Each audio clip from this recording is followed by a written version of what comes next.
My name is Evelyn Mercer.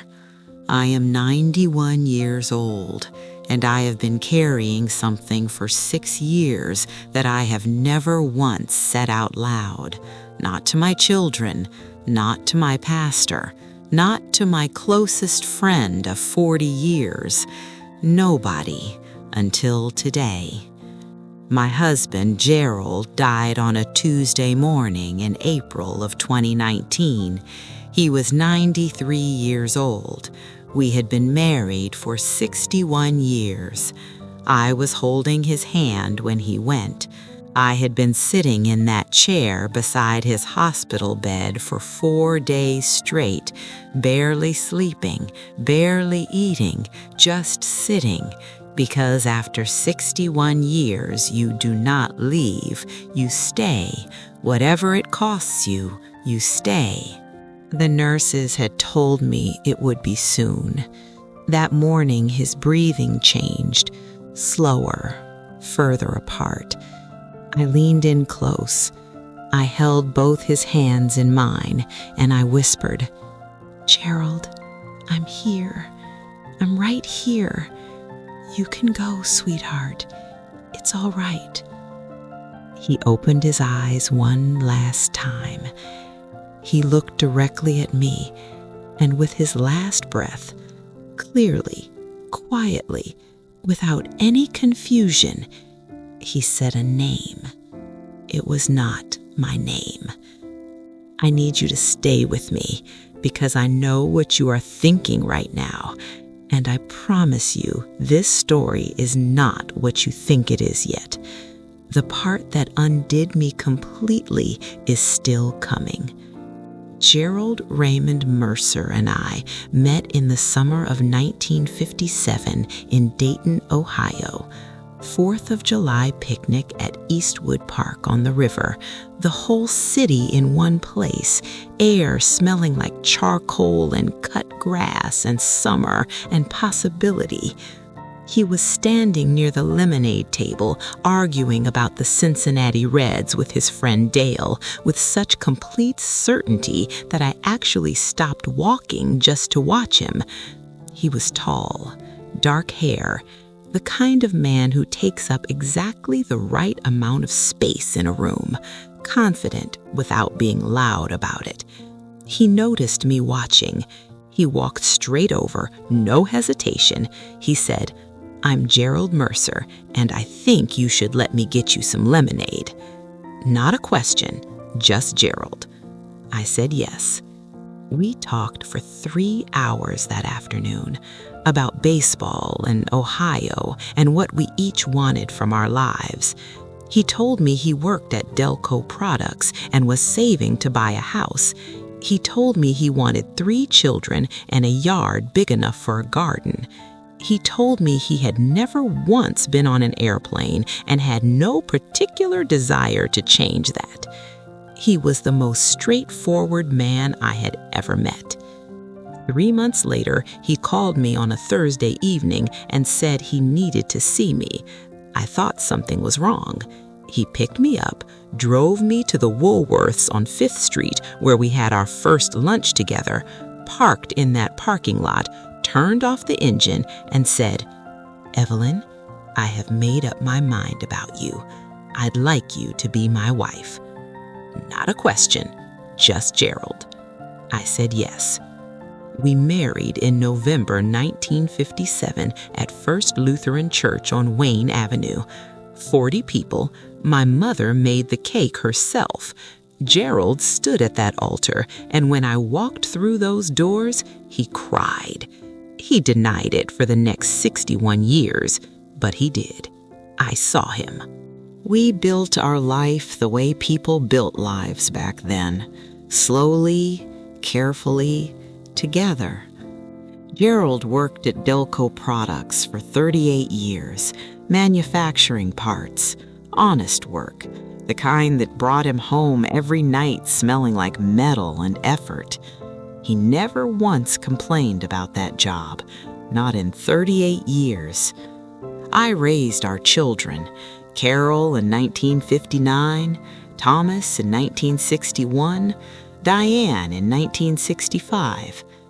We bought our house on Schroyer Road in 1962 for $14,800. Gerald was so proud of that house, he used to stand in the front yard on Saturday mornings just looking at it, like he still couldn't believe it was real. I understood that feeling. We had come from nothing, both of us, and we had built something real. By every measure that mattered, we had a good marriage, a faithful marriage. Gerald was home for every dinner, every school play, every Christmas morning, every hard thing. I want you to hold on to that, because it matters for what comes next. Gerald retired in 1994, and something shifted. I noticed it, but I could not name it for a long time. He was home, which should have been simple, which was wonderful in many ways. Morning coffee, evening walks, time we had spent years promising each other we would have someday. But there were moments, small moments, that I would catch and then lose again before I could hold them still long enough to examine. I would look across the kitchen table, and Gerald would be completely somewhere else, eyes open, sitting right in front of me, gone. I asked him once directly. I put my hand on his and I said, "Gerald, where do you go?" He looked at me. He smiled in that way he had, warm, steady, the smile that had made me say yes in a parking lot in 1957. And he said, "Nowhere, Evie, I'm right here." But he wasn't. I knew it. I just didn't know what to do with knowing it. The phone calls started sometime around 1996. Not many, maybe once a month, sometimes less. He always took them in the other room, always closed the door. Gerald had always been a private man on the telephone. That alone was not unusual, but something about the way he moved when that phone rang, a slight straightening of his posture, a change in his expression, something that happened in his eyes before he even picked up the receiver. I noticed. I am not a foolish woman. I have never been a foolish woman. But I want you to understand something about 39 years of marriage, which is where we were at that point. When you have built that much life with someone, raised children, buried parents, held each other through every hard season, you make choices about what to look at directly and what to leave in the corner of your eye, because looking directly at it might cost you everything you have built. I chose the corner of my eye for 22 more years. I have thought about that choice every day since Gerald died. Before I go any further, I want to stop for just a moment. If this story is sitting with you the way it sits with me, please subscribe to this channel. It's completely free. And leave me a comment below. Just tell me you're here. Because I have carried this alone for 6 years, and saying it out loud is harder than I expected. Knowing someone is listening on the other side of this makes it possible to keep going. Gerald's health began to fail in 2015. His heart first, then his kidneys, then his strength, then everything. The way everything goes when a body has simply done its work for long enough and is ready to rest. The last 4 months he was in the hospital more than he was home. I was there every single day. I need you to hear that, because whatever I'm about to tell you, I was there every day without fail, because 61 years is not nothing. Because I loved Gerald Mercer with everything I had. Whatever complicated truth existed inside our marriage, he was my person, the only one I ever had, and I was not going to be anywhere else. Now I need to go back to something that happened in the spring of 1958, before we were married 1 year. Gerald came home one evening quieter than usual, sat down at our kitchen table. We were renting a small apartment on Brown Street at the time, and he was still in a way I had not seen from him before. I sat across from him and I waited. Finally, he said, "Evie, there is something I need to tell you, something from before us. I need you to hear it, and I need you to understand that it is over, completely over, but I need you to know." And he told me about Ruth Callahan. He had met her in 1954, 3 years before he met me. They had grown up in the same neighborhood on the east side of Dayton. She was a school teacher. He said she was the most quietly intelligent person he had ever known. He said they had been close, that he had believed for a time that they would build a life together. But Ruth's family had plans for her, a different life, a different path. Her father was a strict and immovable man, and he had made it clear that Gerald Mercer, a factory worker with no college education and no family money, was not what he had in mind for his daughter. Ruth had chosen her family. Gerald said he understood. He said he had grieved it and moved past it. He said he was telling me because he believed a marriage should start without secrets. I sat across from him at that kitchen table, and I listened to every word. And then I said, "Is it truly over?" And Gerald looked at me directly and said, "Yes, it is over." I believed him. I married him 3 months later, and I believed him for 61 years. What I did not know, what I would not know until after he was gone, was that over did not mean what I thought it meant. Gerald and Ruth had not been together, not in the way you might be thinking. I want to be clear about that, because I spent 6 years needing to be clear about it in my own mind. What they had was something harder to name than that. They wrote letters for years, careful, infrequent letters. And later, those phone calls I heard from the other room, her voice through a closed door, her name filling up whatever space was left in him that I could not reach. I know this because of what I found after he died. 3 weeks after the funeral, I was going through Gerald's desk in the study, the small roll-top desk he had kept locked for as long as I could remember. I had always respected that lock. In 61 years, I had never once opened it. I found the key in his wallet. Inside the desk was a small wooden box. Inside the box were 11 letters from Ruth. The earliest was dated 1962, 5 years into our marriage. The last was dated 2013, 1 year before she died. 51 years of letters. I read every one. I want to tell you what those letters were, because I think you need to know in order to understand what I felt. They were not love letters, not the way people mean that. They were conversations, long, careful, honest conversations between 2 people who had known each other since they were young and had never entirely let go of that knowing. Ruth wrote about her students, about the books she was reading, about her garden, about her faith, about growing older alone, about missing.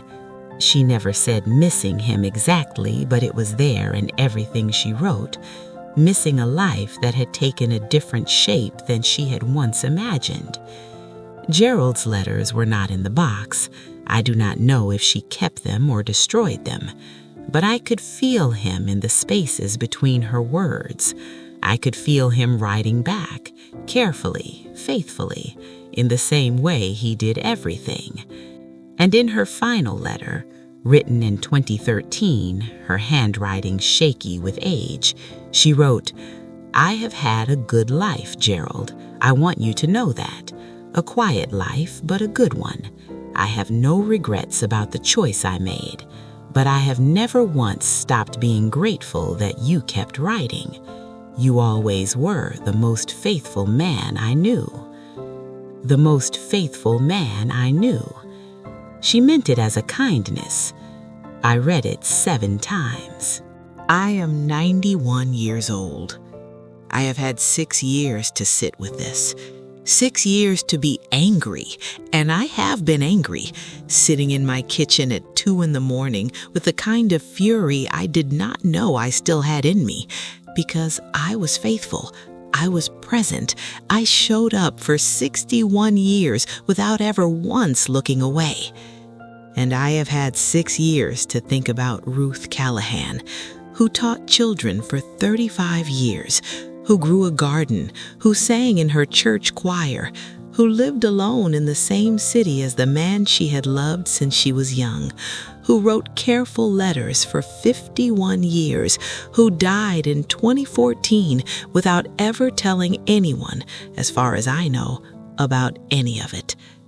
I think about what that cost her. I think about Gerald carrying it too, present in our marriage, genuinely, faithfully present, and still carrying this other thing that had no place to go.